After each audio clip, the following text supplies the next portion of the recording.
Allahumma taqabbal salatana, Allahumma taqabbal qiyamana, Allahumma taqabbal siyamana wa ruku'ana wa barakatuh.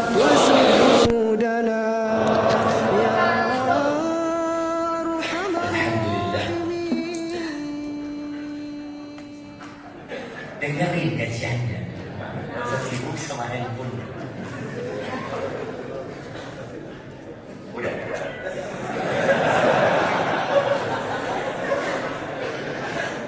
Alhamdulillahirabbil alamin. Segala puji bagi Allah Rabbul alamin. Saya ketika salat mengatakan Allahu Akbar. Allahu Akbar. Sami Allahu liman hamidah. Kalau kita mengatakan Rabbana walakal hamd, hanya Allah yang pantas untuk dipuja dan dipuji. Segala kebaikan yang kita lakukan, segala kenikmatan yang kita dapatkan, segala kesenangan yang kita rasakan, itu murni kan pemberian Allah Azza wa Jalla. Dan semua bencana, petaka, kesulitan yang kita hadapi murni dari kita sendiri. Ma asabaka min hasanatin famin Allah. Kebaikan yang menimpa itu murni dari Allah. Wa ma asabaka min sayyi'atin famin nafsi. Keburukan yang menimpamu dari dirimu sendiri. Yang pulang dari sini sandalnya hilang umurnya. Karena siapa? Panitia ini, bukan dari panitia, yang suka nyalahkan orang gitu. Pokoknya kalau ada keburukan menimpa kita, antum katakan Rabbi ini zalamtu nafsi. Ya Rabb, aku menzalimi diriku, ya Allah, ampuni aku ya Allah. Nabi Musa alaihissalam ketika mendorong tuh orangnya Fir'aun, kemudian tewas, mati. Apa kata Nabi Musa? Hada min amal syaitan. Innahu aduwwun mudillun mubin. Ini termasuk dari perbuatan syaitan. Syaitan itu musuh yang menyesatkan dan nyata. Lalu apa kata Nabi Musa? Rabbi inni zalamtu nafsi faghfir. Ya Allah, aku menzalimi diriku sendiri, ya Allah, ampuni aku. Kenapa iblis dilaknat dan Nabi Adam diampuni?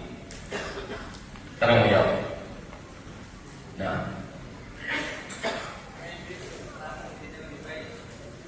iblis tidak menyesal.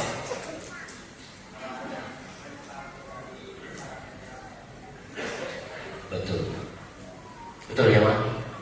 Masya Allah, kasihkan hadiah. Kirimkan. Iblis tidak pernah menyesal. Nabi Adam langsung mengatakan Rabbana walamna anfusana.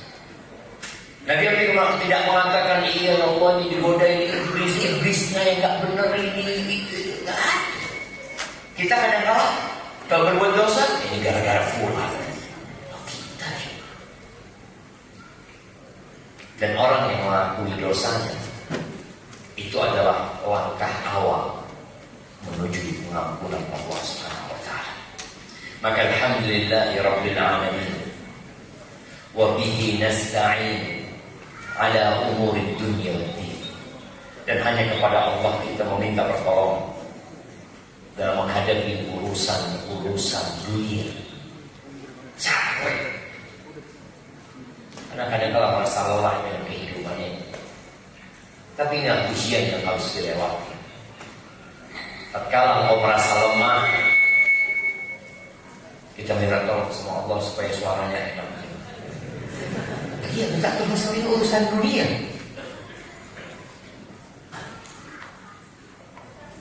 Tatkala engkau merasa lelah dengan kehidupan ini dan pada hakikatnya kita tidak akan mampu menjalani semuanya tanpa bantuan Allah Subhanahu wa taala, maka minta tolonglah kepada Allah. Katakan la haula wala quwwata.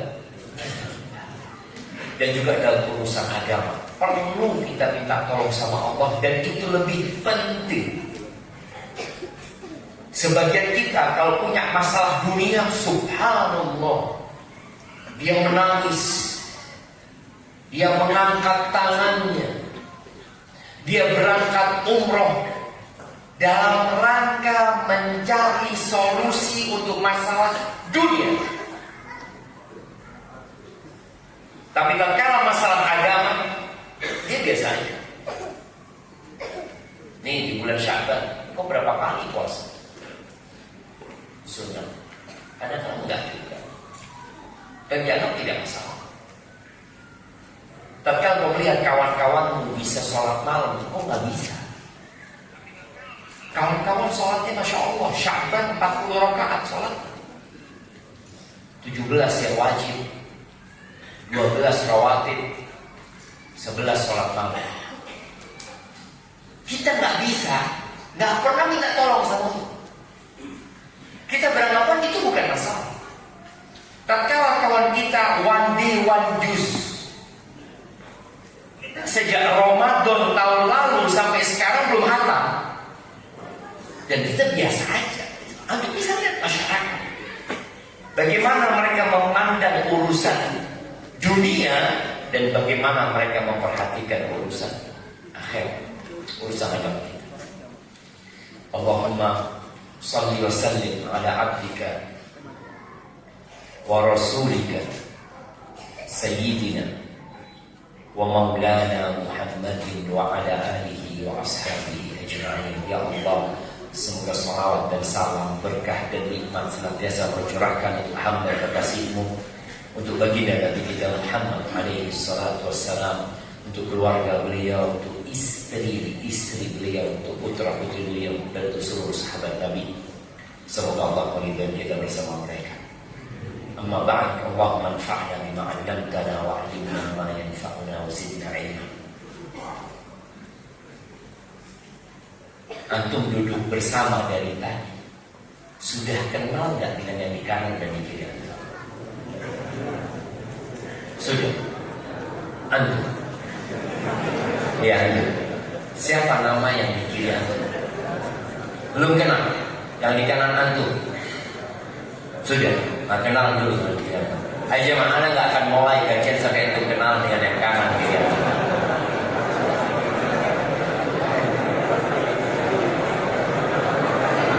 Yang emak-emak juga ya, yang emak-emak sama. Yang di luar tolong kenalan dengan yang di kanan kiri antum.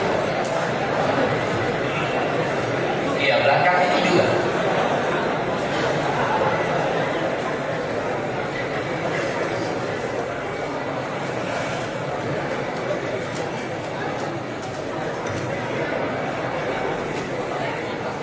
Tanya nama, asal, dan apa profesi. Boleh jadi dia satu profesi sama anda. Boleh jadi dia buka restoran, antum penjual ayam. Kan bisa lanjut lagi, buka restoran. Siap anak, jual ayam boleh. Ini tempat yang mulia. Insya Allah yang hadir di tempat ini orang-orang yang soleh. Dan semoga tatkala kita selesai kajian dikatakan kepada kita, maghfuran lakum, kalian pulanglah dalam kondisi sudah diampuni dosa-dosa. Alhamdulillah.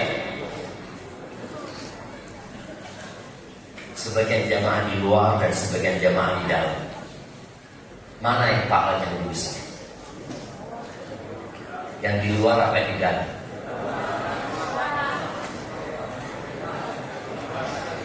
Ingat, ketika Nabi alaihi salatu wasallam ditanya, orang-orang itu puasa, siapa sih yang paling besar pahalanya, yang paling banyak pahalanya? Ketika jemaah haji, ada 3 juta jemaah haji berangkat haji, siapa di antara mereka yang paling banyak pahalanya? Ketika orang bersedekah, ketika orang berjihad di jalan Allah Azza wa Jalla, siapa di antara mereka yang paling banyak pahalanya? Ayyuhum a'zamu 'indallahi ajran. Kata Nabi SAW, ketika ditanya amalan-amalan itu, jawaban beliau satu. Sampai tahu jawabannya.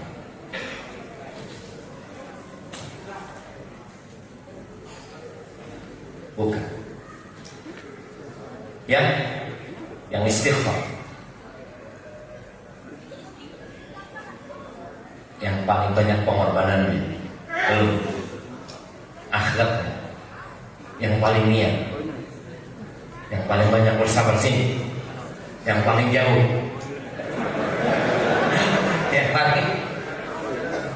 yang paling bersegala dan kebaikan, yang paling ikhlas udah banyak, yang paling banyak ridhonya. Belum. Jawaban Nabi SAW, anak ini jawaban Rasul SAW. Ini kan ngarang semua tuh deh. Tapi gak apa-apa, ada usaha gitu kan. Nah, oke, waktu sudah jawab jadi kita kasih hadiah nggak tahu satu lagi zaman. Masya Allah, apa kasihkan kepada beliau? Kayaknya ustaz itu nih. Jawabannya Nabi SAW, aktsaruhum lillahi dzikran. Kalau bicara ikhlas itu syarat, nggak bakal diterima kalau nggak ikhlas. Setelah bicara keikhlasan, secara bisa bicara sesuai dengan sunnah, siapa di antara mereka yang paling banyak pahalanya, yang paling besar ganjarannya? Aktsaruhum lillahi dzikran. Yang paling banyak zikirnya. Salat itu aqimis sholata lidzikr. Dirikan sholat untuk mengingatku. Tadi kita sama sholatnya, imamnya satu. Siapa yang paling besar pahalanya tadi? Yang paling banyak zikirnya kepada Allah Subhanahu wa Ta'ala. Sebagian kita baru ingat sama Allah ketika mau assalamualaikum, at-tahiyatu, sudah tahiyat ternyata. Dari tadi nggak tahu dia ingat sama apa. Maka hari ini kita mau belajar tentang jalan menuju surga Allah Azza wa Jalla. Karena kita tahu di antara rukun iman untuk billahi wa malaikatihi wa kutubihi wa rusulihi wal yaumil akhir wa tu'minu bil qadari khairihi wa syarrihi. Engkau beriman dengan hari akhir. Engkau beriman bahwasanya Balikpapan akan hilang dari peta Indonesia. Engkau beriman bahwa Indonesia akan hilang dari peta dunia. Engkau beriman bahwasanya semua negara yang ada nama hari ini akan rata dengan tanah. Engkau beriman bahwa gunung-gunung tertinggi pun akan jadi rata dengan tanah. Beriman bahwa Allah Subhanahu wa Ta'ala akan membangkitkan manusia. Beriman bahwasanya manusia akan dihisab dan diberi ganjaran atas semua yang dia amalkan. Beriman bahwa semua proses hari akhir nantinya itu sesuai dengan amalan. Biqadri amal. Kalau kita bicara di dunia, itu bukan karena amalan. Apakah orang yang sukses itu karena amalannya dia menjadi sukses? Karena dia rajin sholat kemudian dia sukses. Kadang-kadang yang sukses dunia nggak pernah di sop pertama. Yang sop pertama belum tentu sukses dunia. Boleh jadi dia di sop pertama karena nggak punya duit, utang banyak, akhirnya dia bisa di sop pertama. Dan tak kau berikan harta kepada dia, sop kedua. Ketika usahanya semakin jadi imam. Tapi imamul masbuki, imamnya orang-orang masbuk. Kadang-kadang seperti itu. Jadi melihat kesuksesan dunia itu bukan ukuran. Tapi di akhirat kita akan tahu. Dan subhanallah, kemarin anak ke Tamiang jamaah, anak mendapat cerita. Dan anak melihat dengan nyata bagaimana mereka tatkala air itu sudah mulai naik menutupi rumah mereka sampai ke atap. Mereka dulu berpikir kalau ada air yang masuk ke rumahnya, maka barang-barang penting akan diletakkan di atas lemari. Tapi ternyata airnya sampai menutupi rumah, sampai menutupi rumah mereka, atap mereka pindah. Ada salah satu tokoh yang pindah ke lantai 2 Pesantren tahu Mas. Dia cerita Ustaz, ya Allah Ustaz, ternyata nggak ada harganya dunia. Tidak ada nilainya. Artinya pada saat orang di tempat seperti itu, dia punya uang 1 miliar. Lalu ada orang punya mie instan 1 bungkus. Tidak ada listrik. Tidak ada alat komunikasi yang bisa digunakan. Kalau orang itu mau beli mie itu, saya beli mie 1 bungkus 1 juta. Mau orang itu? Enggak. Kita bertahan hidup bukan dengan uang. Ada gunanya punya uang. Engkau punya emas 2 kilo. Mau buat beli apa? Nggak ada yang berjuang. Makanya bagaimana Allah Azza wa Jalla menggambarkan hari kiamat itu? Yauma la yanfa'u malun wala banun. Nggak ada gunanya harta. Nggak bisa kau belanja di sana. Di dunia harta berguna. Di dunia kita melihat bagaimana orang yang seharusnya di penjara ternyata dia keluar dari penjara. Bagaimana pemerintah menghadapi mafia tanah, mereka dengan harta, hakim pun dibeli, sipir pun dibayar. Ada gunanya harta. Tapi hari itu, yauma la yanfa'u malun wala banun. Tidak ada gunanya, tidak ada nilai. Tatkala Allah mengatakan idza zulzilatil ardu zilzalaha wa akhrajatil ardu athqalaha wa qala al-insanu ma laha yawma idzin tuhadditsu akhbaraha. Bumi ini sekarang orang datang ke Kalimantan cari apa? Apa yang dicari di Kalimantan? Batu bara. Terus minyak. Apa lagi? Kayu. Sawit. Emas. Ada emas juga? Nggak ada. Belum ketemu aja anjir. Orang datang dari berbagai penjuru negeri menuju ke Balikpapan.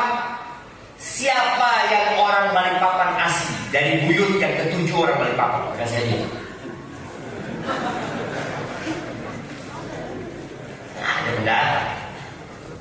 Datang ke bumi Allah ini untuk mengeksploitasi nikmat yang Allah letakkan di dalam bumi.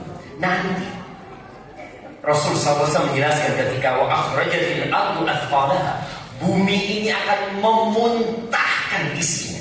Apa yang dimuntahkan? Emas seperti tiang-tiang ini. Dimuntahkan. Tapi tidak ada satupun yang mau ngambil emas ini.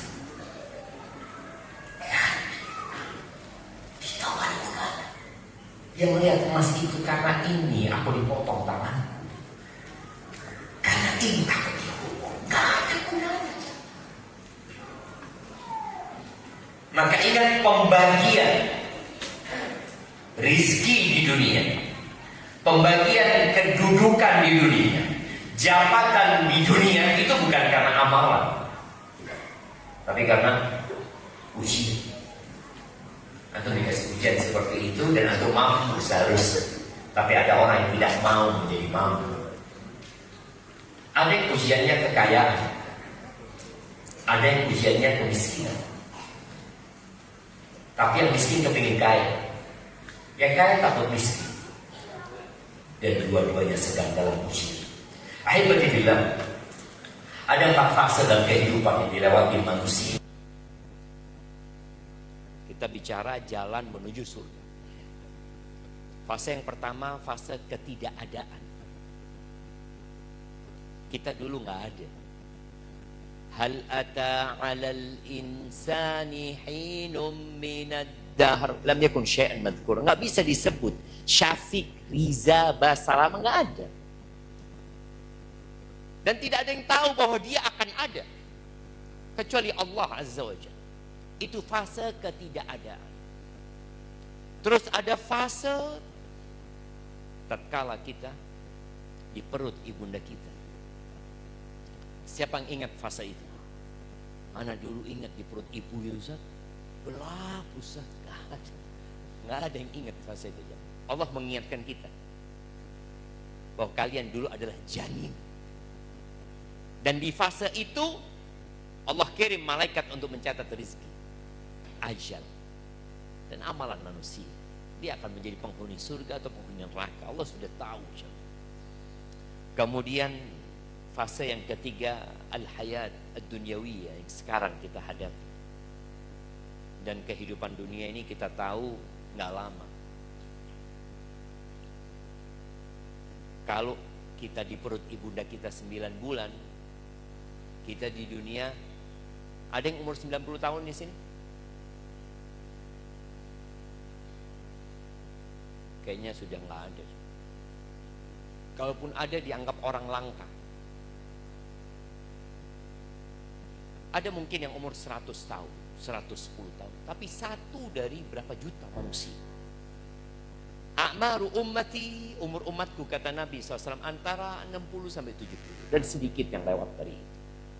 Kemudian nanti ada al-hayat al-barzakhiyah, kehidupan di barzah, di alam kubur sana. Dan itu lebih panjang. Kita lihat ya, di perut ibunda 9 bulan, kemudian di bumi, di punggungnya bumi 60 sampai 70 tahun. Kemudian di perutnya bumi, di tempat yang sempit sana, itu sudah mulai semua tergantung amalannya. Lebih lama lagi. Anak akan tanya, Rasulullah SAW berapa lama di punggungnya bumi dan berapa lama di perutnya bumi? Nah, 63 tahun Hijriyah ya. Nah, di barzakh berapa lama sampai hari ini? 1447 Hijriah.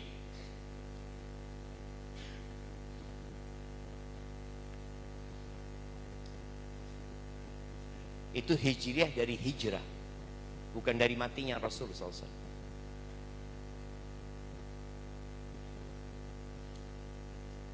Nah,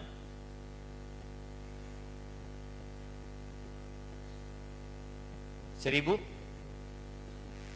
1400-an, bingung dia sekarang jamaah. Oke, dia sudah berusaha, kita kasih hadiah, kirimkan. Barakallahu fikum. Iya, Rasulullah SAW meninggal dunia. Siapa yang mau jawab?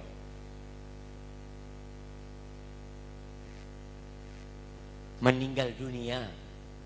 Kapan meninggalnya Rasulullah SAW? Hari Senin. Tanggal berapa? Tanggal 12 Rabiul Awal. Tahun berapa?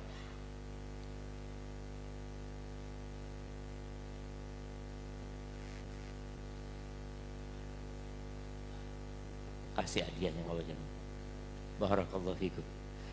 Jamaah kita lupa sama Nabi Muhammad SAW. Tahun 11. Iya. 12 Rabiul Awal tahun 11. Beliau hanya menikmati hidup di muka bumi ini 63 tahun. Dan beliau menikmati alam barzakh dengan kenikmatan yang tiada taranya sampai hari ini sudah 1436 tahun. Orang kalau disuruh milih mana seharusnya dia? Mau bersenang-senang 70 tahun atau 200 tahun? Kalau dikasih pilihan, engkau nih libur di Raja Ampat. Mana Raja Ampat?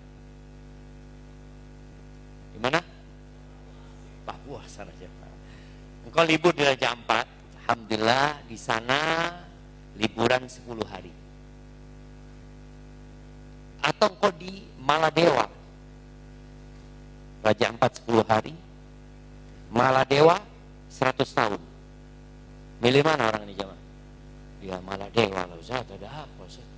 10 hari di sana. Tapi sebagian kita milih yang 10 hari.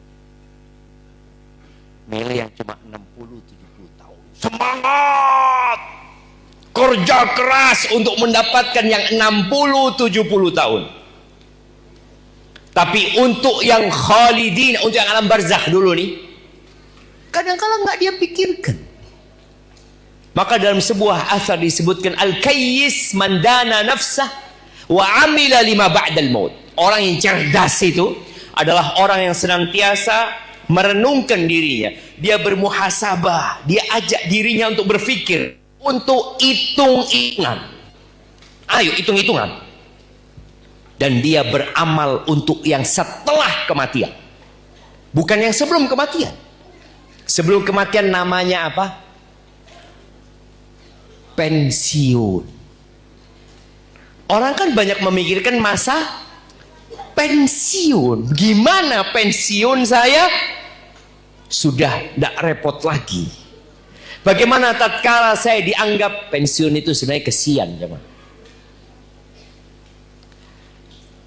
Ana dulu dengar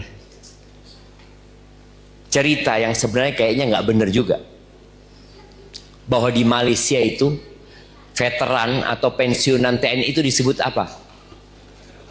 Laskar tak berguna. Betul? Nggak benar, ternyata nggak ada di sana jemaah. Itu kayaknya bikinan orang-orang. Laskar tak berguna kata dia. Rumah sakit bersalin disebut rumah sakit korban laki-laki. Tidak ada di sana. Ana sudah ke Malaysia. Nah, tapi memang ada pandangan orang itu sudah nggak berguna, sudah selesai. Maka orang yang mau pensiun berpikir bagaimana tatkala saya pensiun saya bisa tetap bertahan hidup ini. Ana beberapa kali diminta ngisi kajian untuk PNS yang mau pensiun itu apa namanya? NPP ya. Itu banyak yang stres ya. Banyak yang stres. Wajar. Tapi kenapa tidak stres memikirkan nanti tatkala engkau dikubur sana, nggak ada lagi yang bisa engkau kerjakan. Istri, anak, semua akan meninggalkan kita. Kenapa tidak stres memikirkan itu? Tatkala COVID-19, Ana itu sempat ngisi kajian online untuk perusahaan-perusahaan besar yang ada di Kalimantan.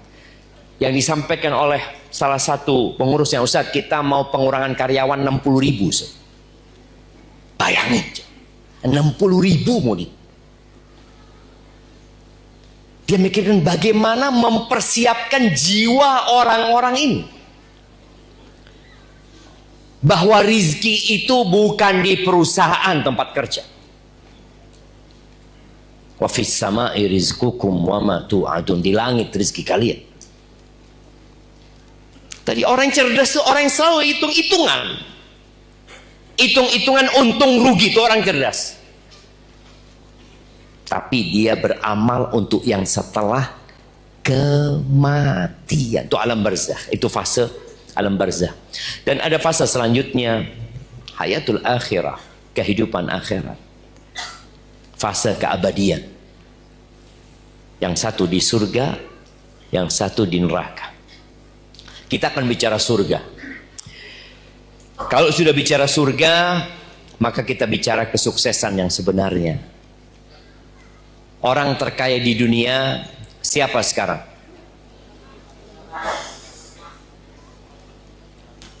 Masih Elon Musk. Bukan Warren siapa?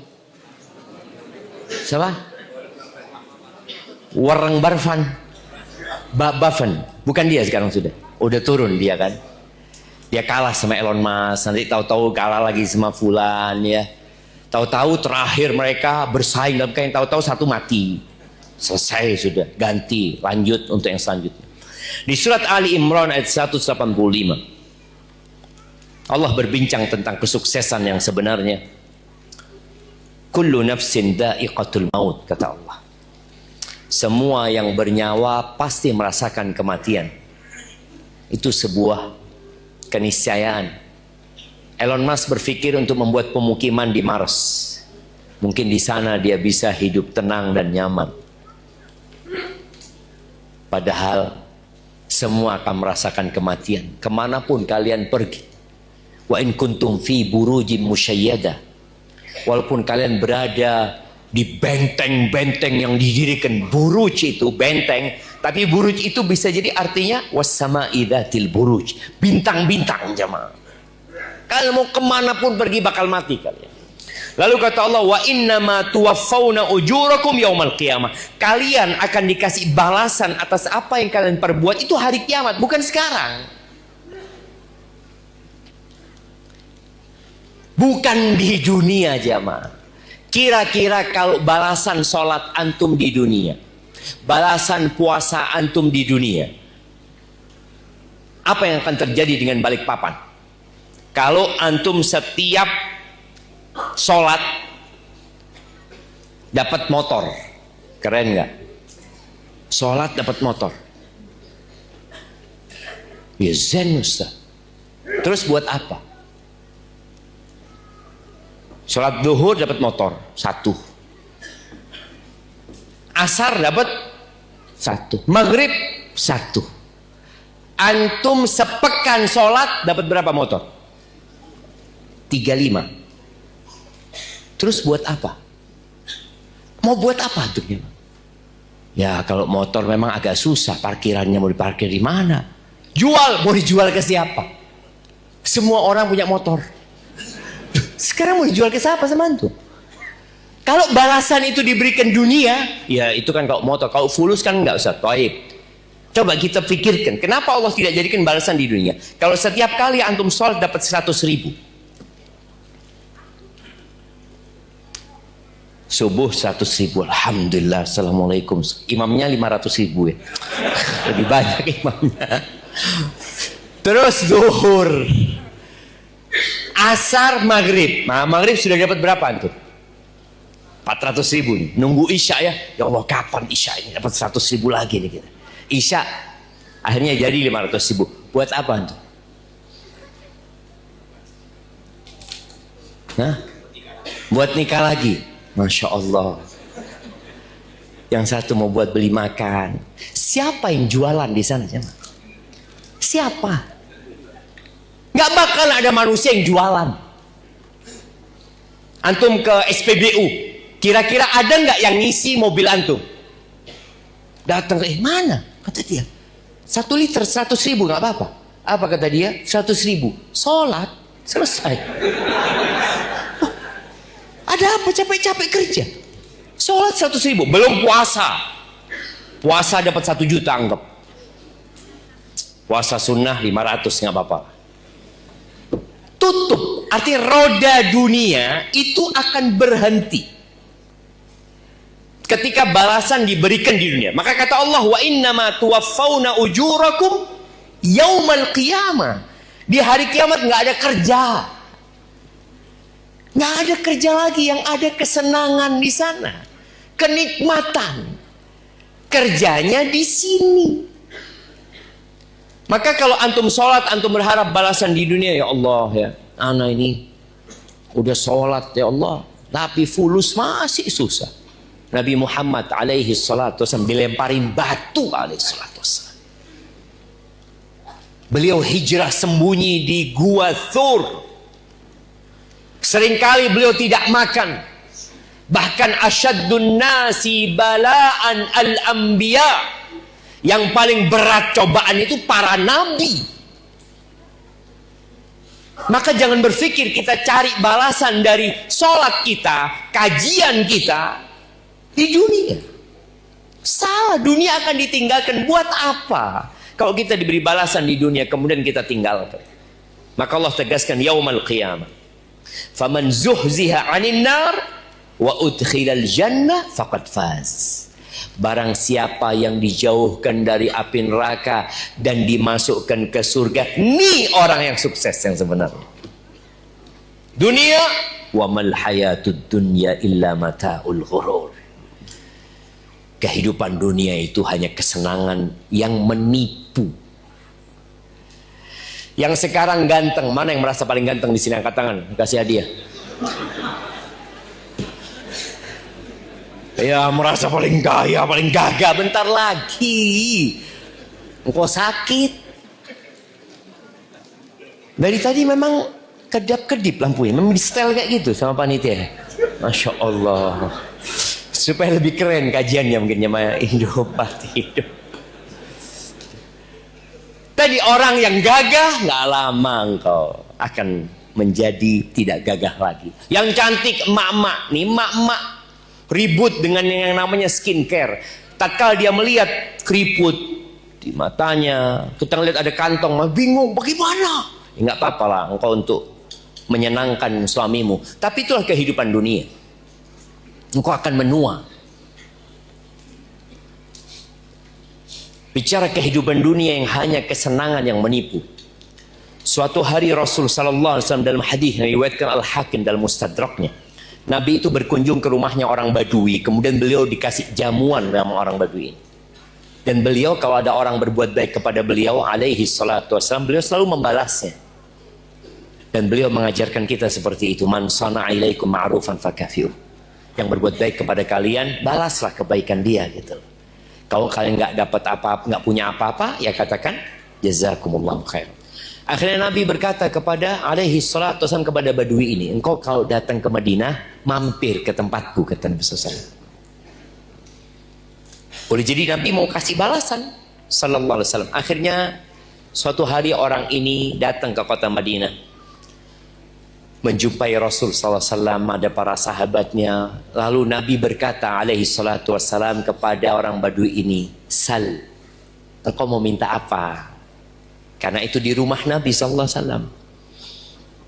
Mikirlah Badui ini jemaah, yang mengatakan naqah arkabuha, aku minta onta betina yang bisa dikendarai. Jadi tidak semua onta itu bisa dikendarai. Bahkan Nabi SAW mengatakan, An-nas ka ibil mi'ah, la takadu tajid fiha rahila. Manusia itu seperti 100 ekor onta. Kadangkala dari 100 ekor onta itu belum tentu ada satu yang bisa ditunggangi. Ini orang minta onta yang bisa ditunggangi, onta betina. Wa a'nuzun yahlibuha ahli, dan aku minta beberapa ekor kambing yang bisa diperah susunya sama keluargaku. Kira-kira permintaannya banyak apa sedikit ya? Kalau antum datang ke rumah teman antum ngomong, Ustaz, fadol Ustaz, atau ana, Ustaz, fadol Ustaz, mau minta apa Ustaz? Di situ ada Alphard, ana mau Alphard ini nggak apa? Sama motor lah 3 itu. Banyak apa dikit? Mungkin seorang berpikir banyak, dan orang ini mungkin berpikir banyak. Mungkin para sahabat juga mengatakan, oh ini kok keterlaluan mintanya. Dikasih hati, apa istilahnya? Dikasih hati, minta jantung. Masya Allah. Akhirnya Nabi SAW mengatakan kepada para sahabat, ayajizu ahadukum an yakuna mithla ajuzi bani Israel.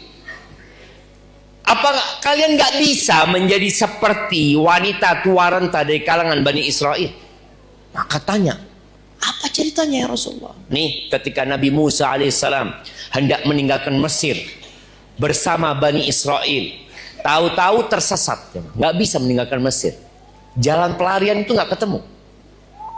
Maka Nabi Musa alaihissalam bertanya, mahada, kenapa kok nggak bisa nih?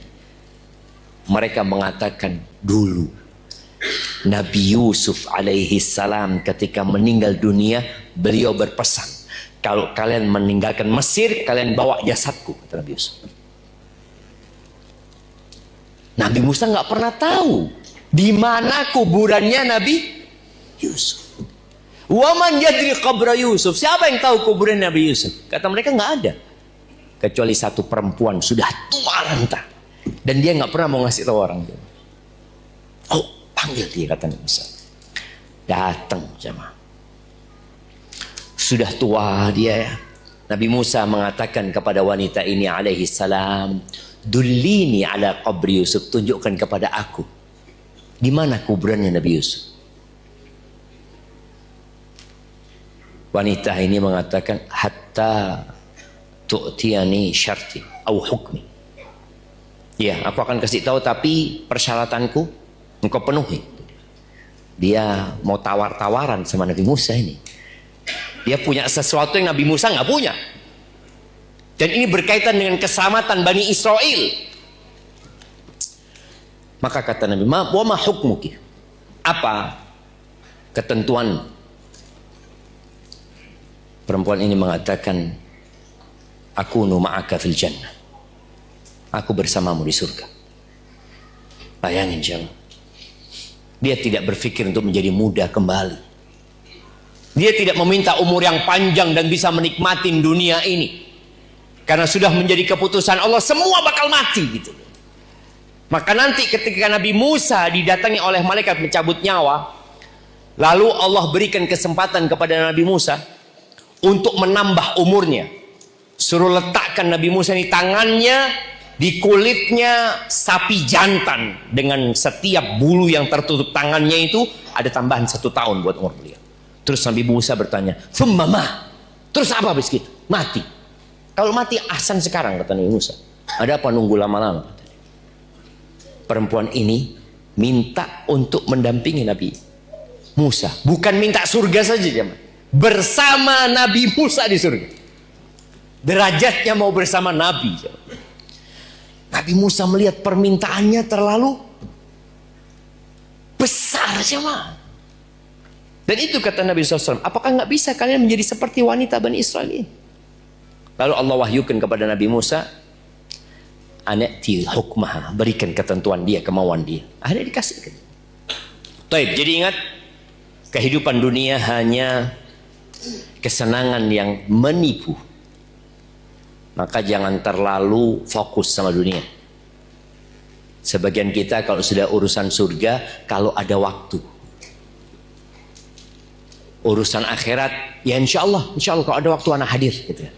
Tapi urusan dunia, dia harus hadir. Ahibati fillah, dalam hadis yang diriwayatkan Imam Muslim, Nabi SAW mengatakan, yunadi munadin, kelak di surga itu akan ada yang menyeru, ada yang memanggil mereka.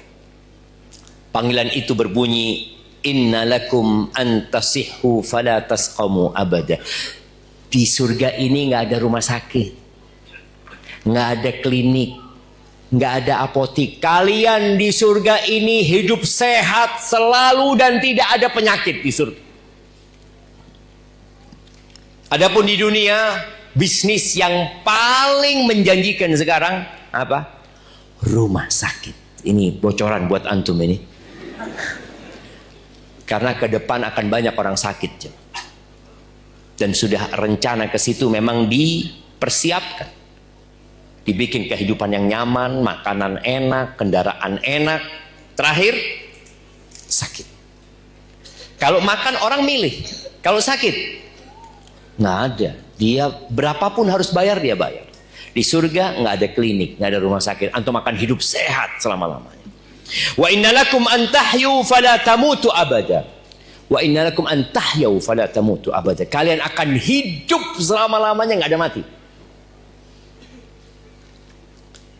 Terus ada tua nggak? Nggak ada. Wa innalakum an tashibbu fala tahramu abada.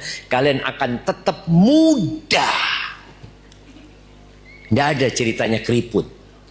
Umur penghuni surga itu antum berapa? Itu yang tanya, iya. Berapa? Umurnya antum kalau masuk surga berapa? Yang ditanya yang jawab. Iya. Muda itu berapa umurnya?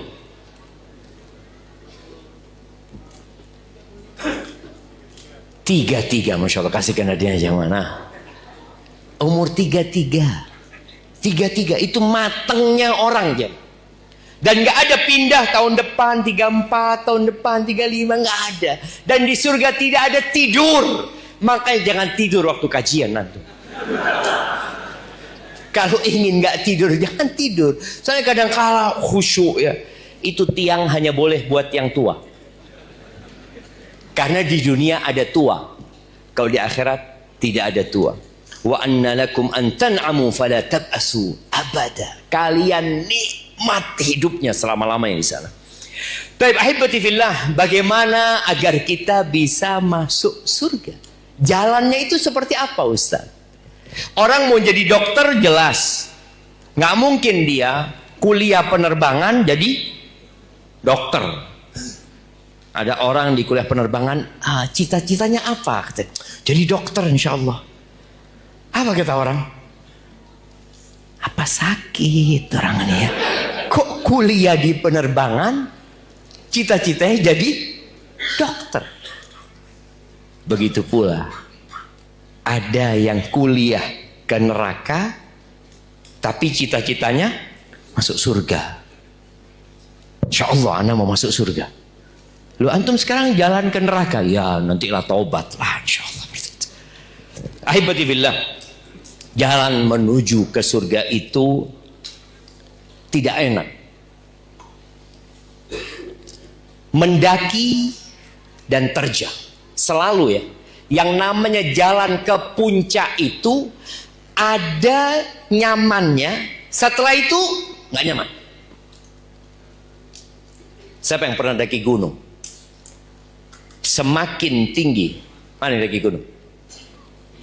Nah, antum pernah daki gunung? Gunung apa?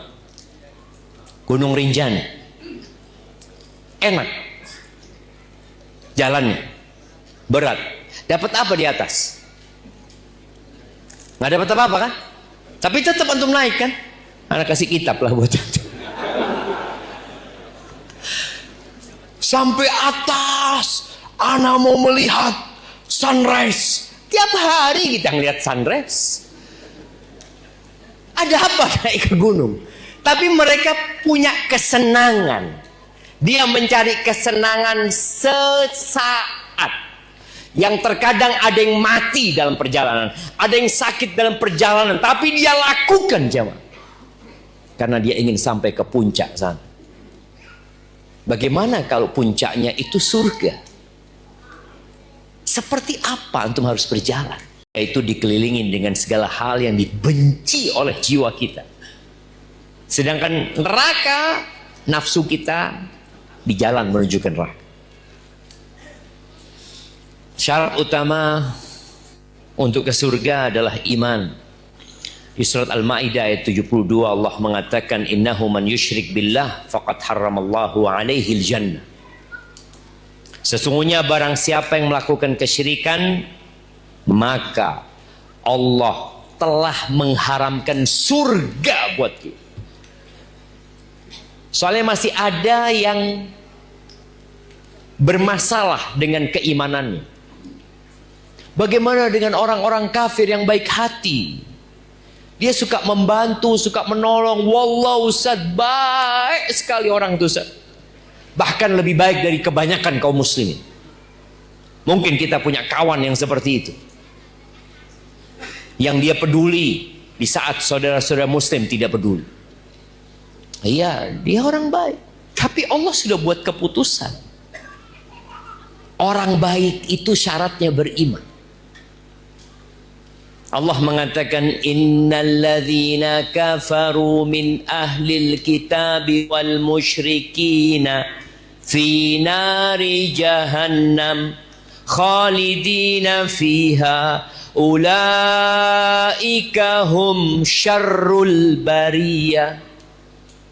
Sesungguhnya orang-orang yang kafir dari kalangan ahlul kitab, innalladzina kafaru min ahlil kitab, dan orang-orang musyrikin, di mana tempat mereka? Mereka di neraka, mereka kekal di sana. Mereka seburuk-buruknya manusia. Kezaliman yang paling nyata itu syirik. Allah memberikan segalanya, tahu-tahu dia beribadah kepada selain Allah, meminta kepada selain Allah, memohon kepada selain Allah, mengatakan Allah punya anak. Allah murka jemaah. Jadi kadang-kadang kita berpikir ini orang baik. Iya, baik tapi jahat. baik tapi zalim, bahkan kezaliman yang tidak ada ampunan dari Allah Subhanahu wa taala. Aisyah pernah bertanya radhiyallahu taala anha kepada Rasulullah sallallahu alaihi wasallam, "Ya Rasulullah, Ibn Jud'an kana yasilur rahim." Ibn Jud'an ini orang baik. Wa yut'im fil jahiliyah wa yut'imul masakin fil jahiliyah. Dia suka berbagi makanan dengan orang-orang miskin, suka membantu orang lain. Ahuwa nafi'? Apakah malah dia bermanfaat buat dia? Enggak, kata Nabi sallallahu alaihi wasallam. Dia nggak pernah berkata Rabbil firli khati'ati yaumaddin, ya Allah ampuni dosa-dosaku pada hari pembalasan. Enggak, dia nggak beriman. Maka syaratnya beriman. Allah katakan innahu man yusyrik billah faqad harramallahu alaihi al-jannah wa ma'wahu an-nar. Tempatnya neraka. Wa man lidh-dhalimin min ansar. Enggak ada penolong buat orang-orang yang melakukan kezaliman. Ingat, kezaliman yang paling besar adalah melakukan kesyirikan. Syarat yang kedua, amal yang termasuk dari iman sebenarnya. Maka Allah sering menyebutkan alladzina amanu wa amilus salihat. Alladzina amanu wa amilus salihat. Nabi alaihi salatu wasallam mengatakan kullu ummati yadkhulul jannah illa man aba. Semua umatku masuk surga. Ada jaminan, garansi dari Rasulullah sallallahu alaihi wasallam, semua umat Nabi alaihi salatu wasallam masuk surga kecuali yang tidak mau masuk surga, yang enggan masuk surga. Maka sahabat bertanya, waman ya'ba ya Rasulullah, siapa yang tidak mau masuk surga itu siapa? Ternyata ada. Seperti tadi yang ana contoh, ada yang mau jadi dokter tapi kuliahnya penerbangan. Kata Nabi alaihi salatu wasallam, man ata'ani khalal jannah wa man asani faqad aba. Yang taat kepadaku masuk surga. Yang nurut sama aku, yang mengikuti aku masuk surga. Tapi yang bermaksiat kepada aku berarti dia enggan masuk surga. Walaupun secara lisannya dia ingin masuk surga. Kalau bicara amal soleh, maka rukun Islam setelah 2 kalimat syahadat, tegakkan sholat. Kelak hisab hari kiamat itu dimulai dengan sholat. Yang sholatnya benar, insya Allah lainnya benar. Ada di bulan Ramadan orang-orang pada puasa tapi nggak sholat. Masya Allah Ustaz, ini orang puasa, buka bersama, sahur bersama, sholat enggak. Alhamdulillah masih puasa. Alhamdulillah dia masih puasa. Tapi boleh jadi puasanya bukan karena Allah. Boleh jadi. Yang pertama dihisap sholat. Kalau sholatnya benar, yang lainnya benar. Kalau sholatnya nggak benar, ya berarti ada masalah dengan sedekahnya, ada masalah dengan puasanya, ada masalah dengan umrohnya, hajinya. Nanti akan ada hisap. Tapi yang jelas, sholat yang 5 waktu. Puasa di bulan Ramadan. Nih emak-emak yang utang tolong dilunasin di bulan Sya'ban. Yang sudah lunas utangnya tolong perbanyak puasa sunnah. Karena itu tambahan derajat di surga Allah Azza wa Jalla. Kemudian lu tunaikan zakat dan haji bagi yang mampu. Di antara amal soleh jemaah yang perlu dijaga oleh seorang hamba adalah menahan emosi. Pernah datang seorang kepada Nabi SAW dalam hadis Abu Darda ya. Orang ini berkata kepada Nabi SAW, dullani ala amrin yudkhilunil jannah. Tunjukkan kepada aku amalan yang memasukkan aku ke surga. Kata Nabi SAW, la taghdab walakal jannah. Engkau jangan marah, engkau masuk surga. Subhanallah. Seakan-akan ringan. Tapi ternyata kita harus berjuang melawan emosi kita. Di surat Ali Imran di ayat 133 sampai 136 Allah mengatakan wasari'u ila maghfiratin min rabbikum wa jannatin 'arduhas samawati wal ard. Kalian bersegeralah menuju kepada ampunan dari Tuhan kalian dan surga yang luasnya seluas langit dan bumi. Wah, jemaah. Planet-planet yang kita lihat akan jadi bagian surga, jemaah. Jumlahnya miliaran akan jadi bagian surga. Sekarang tidak ada kehidupan di sana. Sekarang hanya menjadi perhiasan buat langit dunia, bintang-bintang yang menerangi. Tapi ternyata surga itu arduhas samawat, langit-langit jadi bagian surga dan bumi jadi bagian surga. Uiddat lil muttaqin, surga itu disediakan buat orang-orang yang bertakwa. Oleh karena itu kenapa di antara syarat sahnya khutbah Jumat itu mewasiatkan kepada takwa? Karena memang takwa ini jalan ke surga. Siapa orang yang bertakwa? Alladzina yunfiquna fis sarra wad dharra. Orang bertakwa itu orang yang suka berinfak dalam kondisi suka dan duka, dalam kondisi lapang dan sempit. Kalau antum bakhil, sepertinya tiket masuk surga antum bermasalah. Kalau antum bakhil, karena penghuni surga itu suka berinfak. Kemudian wal kadhimin al ghaid, penghuni surga itu orang yang suka menahan emosinya. Kalau antum suka marah meledak-meledak, maka boleh jadi antum nggak masuk surga. Yang ketiga, wal afina 'anin nas, penghuni surga itu suka memaafkan orang lain. Kalau ternyata antum menyimpan dendam sama saudara antum, tidak bertegur sapa, dengki sama saudara antum, boleh jadi memang antum nggak masuk surga. Malam nisfu Sya'ban, ada banyak hadis yang berkaitan dengan malam nisfu Sya'ban, tapi rata-rata dhaif, bahkan ada yang palsu. Ada satu yang disahihkan oleh sebagian ulama, bahwa di malam nisfu Sya'ban Allah itu memandang kepada hamba-hambanya, lalu mengampuni semua yang ada dari makhluk Allah Azza wa Jalla di muka bumi ini, kecuali dua. Sebutkan dua yang tidak diampuni.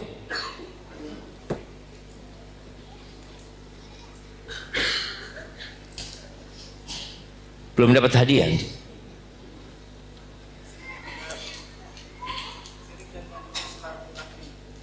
Syirik dan memutus silaturahim. Oke, nggak apa-apa, kita kasih hadiah jemaah, berikan beliau. Jadi mungkin ada hadis yang mengatakan silaturahim, tapi lebih umum hadis Nabi SAW. Illa musyrik wa musyahin, atau musyahin. Orang musyrik tidak diampuni, dan orang yang menyimpan dendam kepada saudaranya. Orang yang tidak bertegur sapa dengan saudaranya. Biasanya dia tidak mau memaafkan. Jangan sok suci kalau antum mau masuk surga.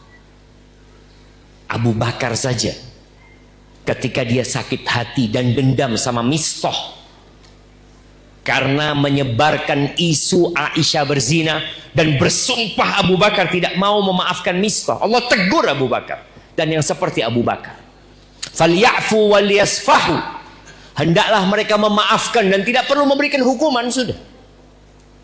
Ala tuhibbuna ayyaghfirallahu lakum, apakah kalian tidak ingin diampuni oleh Allah Azza wa Jalla? Lalu Abu Bakar mengatakan, iya ya Allah, aku ingin diampuni ya Allah. Maka yang punya masalah, ingat, malam nisfu Sya'ban semua diampuni, bulan diangkatnya amalan.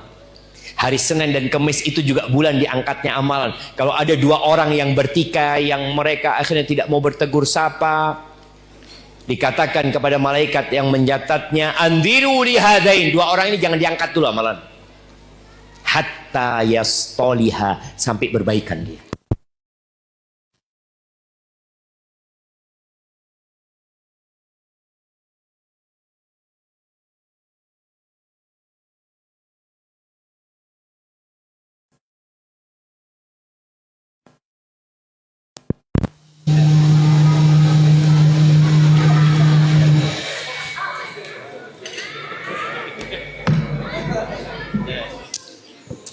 Zaklah, kayaknya jangan, sudah terlalu kenceng dia.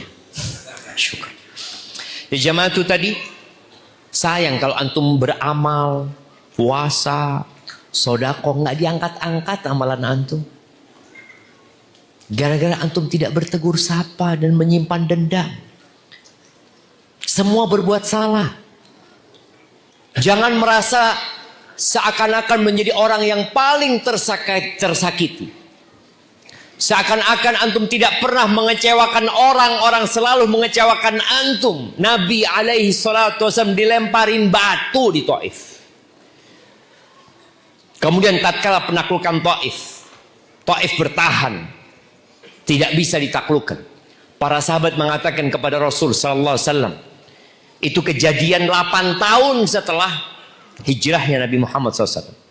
Jadi kira-kira 11 tahun setelah kejadian dilemparin batu. Para sahabat mengatakan, ya Rasulullah, ud'ullah ala Thaqif. Doakan kebinasaan buat Thaqif. Nabi SAW berdoa mengatakan, Allahumma hdi Thaqif wa'tini bihim. Ya Allah, berikan hidayah kepada Thaqif dan datangkan mereka kepada aku. Ketika penaklukan kota Mekah, penduduk Mekah yang selalu menyakiti Nabi SAW, membunuh sahabat-sahabatnya ketika perang Badar, perang Uhud, yang mereka berupaya untuk menghabisi kota Madinah di perang Ahzab. Ketika Nabi SAW berhasil menguasai Mekah, dan kalau beliau mau membunuh semuanya, beliau bunuh. Beliau mengatakan, la tathriba alaikumul yawm, enggak ada celaan buat kalian hari ini.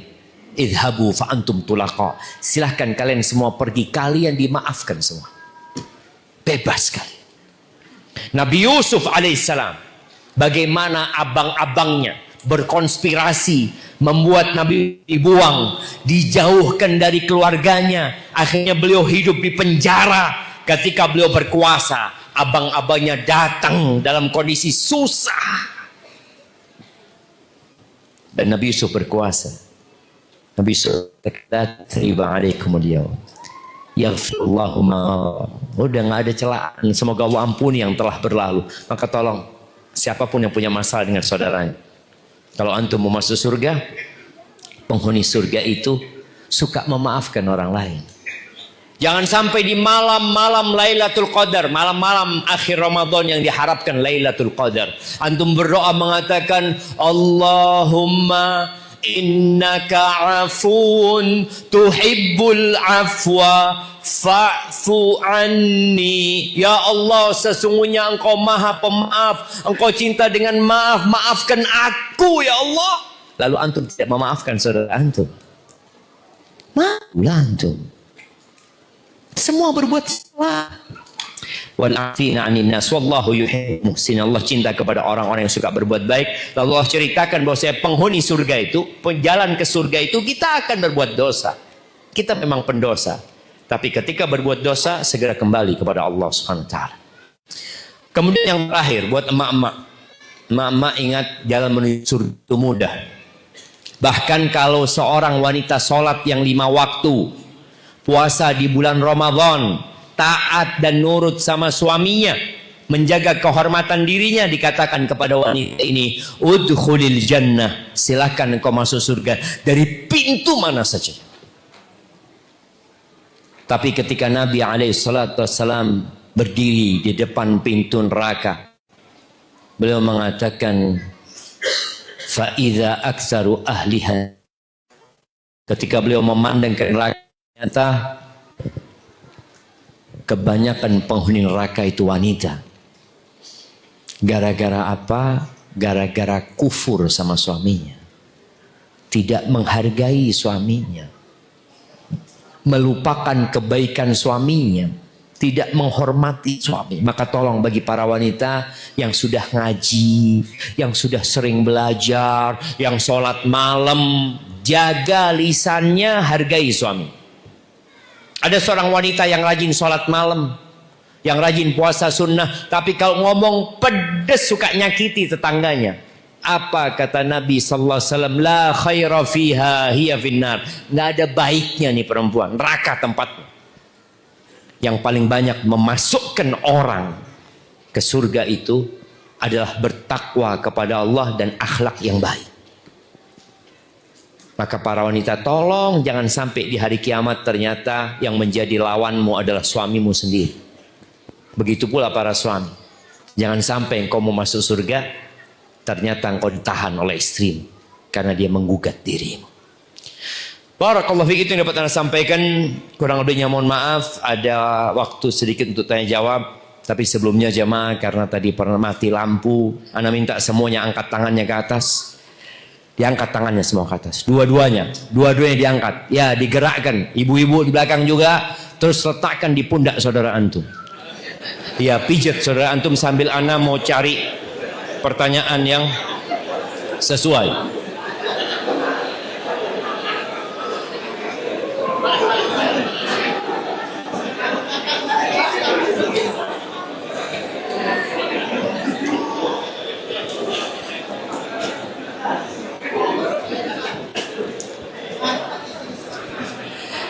Barakallahu fiik. Cukup sudah jamaah. Ini ada pertanyaan yang menarik nih. Pertanyaannya, Ustadz mohon nasihatnya terkait salah satu ikhtiar jalan surga. Ya, ternyata salah satu jalan surga itu dan yang paling indah adalah berbakti sama orang tua. Nabi SAW pernah mengatakan, syaqiyun abdun adraka walidayhi ahadu fil kibari ahadahuma au kilaihim falam yudkhilahul jannah. Celaka seorang hamba yang bapak ibunya hidup dalam kondisi sudah tua atau salah satu dari keduanya, tapi ternyata nggak bisa memasukkan dia ke surga. Tiket masuk surganya di depan mata, tapi ternyata tidak dia pakai. Ini pertanyaannya, apakah salah jika ana memaksa ibu ana untuk tinggal sama ana di Balikpapan? Karena beliau sekarang sendiri di Samarinda semenjak meninggalnya bapak rahimahullah. Beliau masih ingin tetap sendiri di sana karena ingin dekat dengan bapak. Ahibati fillah, yang pertama maksa nggak boleh, tapi merayu boleh. Karena kalau maksa itu biasanya dengan ancaman. Ibu, kalau nggak ikut ana putus nafkah. Wah, itu ancaman. Nggak boleh kita memaksa. Tapi kalau merayu, ayolah bu, nanti aku kasih ibu ini, itu, macam-macam. Dan kalau bicara ibu ingin dekat dengan bapak, ya bapak sudah pergi dan jauh. Bagaimana ibu dekat sama Allah Subhanahu wa ta'ala? Itu yang harus dilakukan anak. Dan kalau ibu dekat sama Allah, insya Allah doa-doanya dikabulkan buat bapak. Ini berarti suaminya baik, jemaah. Ini perempuan kayak gini jarang sekarang, jemaah. Ada yang suaminya mati, alhamdulillah sudah saya repot ngurusin dia. Kalau ada yang mau melamar saya, bismillah ya, nunggu masa iddah. Maka tadi hendaklah anaknya ini merayu, tidak memaksa. Kemudian ibu ana ada di kajian ini Ustaz, apakah salah jika ana sengaja bawa beliau dari Samarinda dengan niat biar beliau melihat kajian anaknya ini? Bahwasanya anaknya ngaji qala Allah qala Rasul. Dia ini termasuk amal kebajikan ya. Abu Hurairah radhiyallahu taala anhu itu membawa ibunya dari kampungnya. Jauh jemaah. Ibunya masih kafir. Dibawa sama Abu Hurairah masih kafir. Dibawa ke kota Madinah. Kalau nggak salah dari kabilah Daus ya. Abu Hurairah nama. Dari kabilah Daus dibawa ke kota Madinah. Ibunya itu benci banget sama Nabi Muhammad SAW. Bahkan sering mencela Rasul SAW. Tapi akhirnya Abu Hurairah minta kepada Nabi untuk agar ibunya didoakan dan ibunya dapat hidayah. Maka semoga dengan sang anak membawa ibunya ke majelis-majelis ilmu ya, agar ibunya derajatnya semakin tinggi di sisi Allah Subhanahu wa taala. Jamaah, ini ada pertanyaannya. Saat ini fenomena muslimin dan muslimah yang berolahraga bersama di ruang terbuka maupun tertutup meskipun tetap menggunakan pakaian syar'i, apakah boleh? Lalu jika permainannya ganda, campuran seperti suami istri bermain bersama-sama lawan suami istri lainnya, apakah boleh? Rasa yang seperti ini dapat menimbulkan fitnah. Rasul sallallahu alaihi wasallam pernah lari sama Aisyah. Tapi di malam hari dan tidak ada yang melihat. Karena lari itu akan membuat ada olahraga mungkin jalan. Kalau orang berjalan kaki itu tidak terlalu terlihat ya. Tapi kalau sudah lari, perempuan itu dari luar sama belakang menggoda. Makanya kalau antum lagi olahraga di luar kemudian melihat ada perempuan di depan antum buru-buru, jangan tetap mendahulukan yang akhwat, jangan jalan pun seperti itu. Maka hal-hal yang perlu kita hindari jemaah, karena fitnahnya terlalu dahsyat. Tadi ini suami istri, kalau mau main ya para suami sama suami, istri sama istri gitu. Kalau main mungkin yang main ganda tadi seperti itu, maka berusaha kalau ada tempat olahraga, adakan tempat olahraga yang khusus buat akhwat, yang khusus buat ikhwan. Biasanya kalau khusus buat ikhwan sepi. Karena ikhwannya, ikhwan semuanya kata dia. Ini fitnah. Maka Anda rasa ada hal-hal yang perlu dihindari jemaah. Taib, ini ada pertanyaan. Ustadz Afan, Ana mau bertanya bagaimana hukum bermain biliar? Karena saat ini banyak para asatid dan ikhwah kita suka mempublish bermain biliar. Karena mereka mengambil pendapat hukumnya boleh. Memang boleh main biliar. Main biliar boleh. Tapi jangan sampai main biliar ada judi. Judinya yang nggak boleh. Lalu kemudian tempatnya. Jangan main biliar di tempat yang maksiat. Di tempat yang remang-remang. Main golf boleh nggak? Tergantung. Dengan siapa untuk main golf gitu kan. Misalnya ada golf itu ada pendampingnya, apa namanya? Caddy. Kalau caddy-nya cowok Ustaz, ya tergantung cowoknya yang kayak apa. Karena ada yang nggak benar juga, sama. Ada yang nggak benar. Tapi tadi ada hukum olahraga yang asal mulanya mubah, karena hukumnya mubah. Terus Ana jadi bingung baca tulisannya jemaah. 5 menit lagi sholat isya. Bagi hadiah. Siapa yang mau bagi hadiah? Iya, jadi ada hal-hal yang boleh, tapi perlu diperhatikan syarat dan ketentuannya. Jangan sampai hal yang mubah mengantarkan kepada yang haram nantinya jemaah. Jemaah kita capek di dunia dengan aturan-aturannya. Yang membuat kita kalau melihat orang lain, ya Allah enak banget ya kalau nggak ngaji gitu ya. Enak Ustaz. Tapi kalau sudah ngaji, haram, semuanya haram. Mana semuanya haram?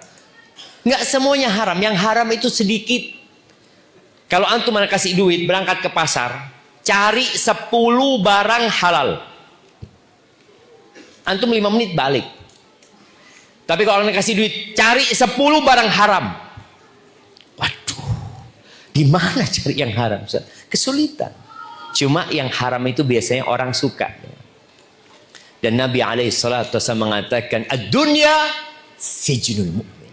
Dunia penjara buat orang beriman. Wa jannatul kafir. Dan surga buat orang-orang kafir. Kalau antum di dunia merasakan surga, kebebasan tanpa batasan, jangan-jangan antum gak akan merasakan kebebasan yang sebenarnya nanti. Maka sabarlah jemaah. Ustadz mohon nasihat agar bisa mendapat pahala melalui anak meskipun kami terpisah ruang dan waktu akibat perceraian. Jazakallah khair dan mohon doa agar bisa nikah lagi. Amin jamaah. Ya, mana yang duda-duda ini kasih hadiah bentar lagi. Ahibati fillah, buat yang bercerai, ingat, perceraian itu hanya memutuskan pernikahan. Tapi persaudaraan sesama muslim tidak boleh putus. Hubungan anak sama bapak tidak boleh putus. Hubungan menantu sama mertua nggak boleh putus gitu. Kenapa iblis itu suka sekali dengan perceraian? Karena banyak perceraian yang memutuskan semuanya itu. Sehingga anak durhaka sama orang tuanya. Dan kita tahu la yadkhulul jannah, nggak masuk surga anak yang durhaka. Nggak ada jalan ke surga buat dia ketika dia durhaka. Dan itu dicari oleh iblis.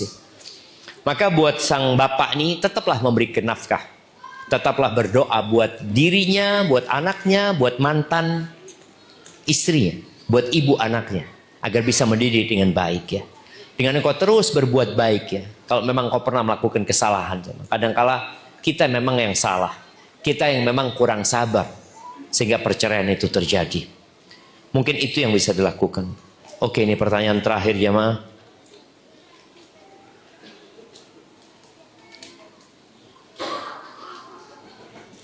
Waduh, kok sulit Anda membaca. Ana remaja yang banyak dosa, yang banyak berdosa Ustadz. Dan ana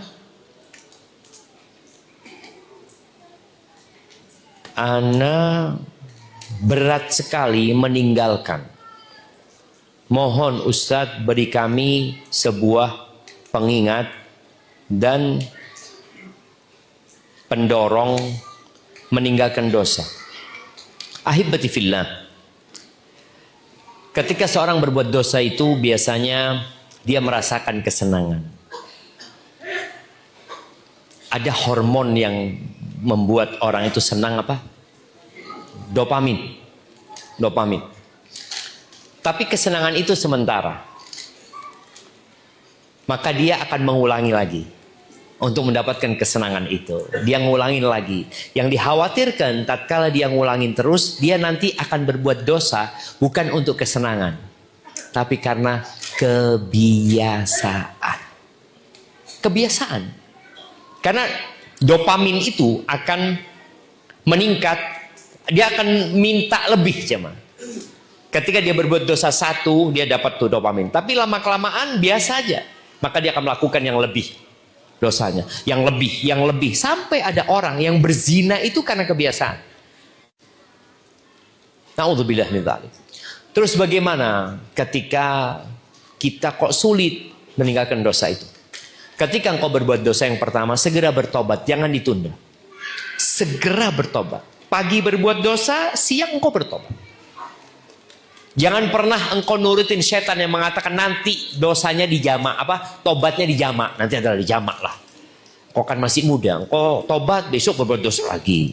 Belum tentu umur kita sampai besok. Nggak ada jaminan. Maka ketika engkau berbuat dosa, berhenti, bertobat. Terus gimana kalau besok berbuat dosa lagi? Besok apa katanya besok? Tapi engkau niat untuk tidak berbuat dosa. Tinggalkan, sesali, niat. Dan ketika godaan itu datang untuk berbuat dosa, perbanyak zikir. Bacalah la ilaha illallah, subhanallah, walhamdulillah, Allahu akbar. Engkau baca. Karena itu sebagai penguat. Yang ketiga, hindarin tempat-tempat berbuat dosa. Ketika engkau di ruang yang sendirian, atau engkau berkumpul sama teman-teman, udah pindah. Cari ruang terbuka. Datang ke masjid. Minta sama Allah subhanahu wa ta'ala. Beraktivitas dengan aktivitas yang membuat engkau lebih sehat. Makan juga kadang-kadang membuat orang nafsunya semakin jadi. Engkau berpuasa. Dan kalau puasa, sahurnya yang benar, bukanya yang benar. Jangan berbukanya menggantikan semua sarapan, makan siang, makan malam. Akhirnya tetap. Karena makan ini berdampak kepada nafsu seseorang juga. Itu yang dapat Anda sampaikan, kurang lebihnya mohon maaf ya maaf. Ana mau kasih hadiah buat yang paling jauh lah. Kita lihat siapa yang paling jauh hari ini. Dari mana? Grogot. Ubi main TB. Enggak, yang datang ke sini. Antum kapan datang ke sini? Kemarin. Kalau antum?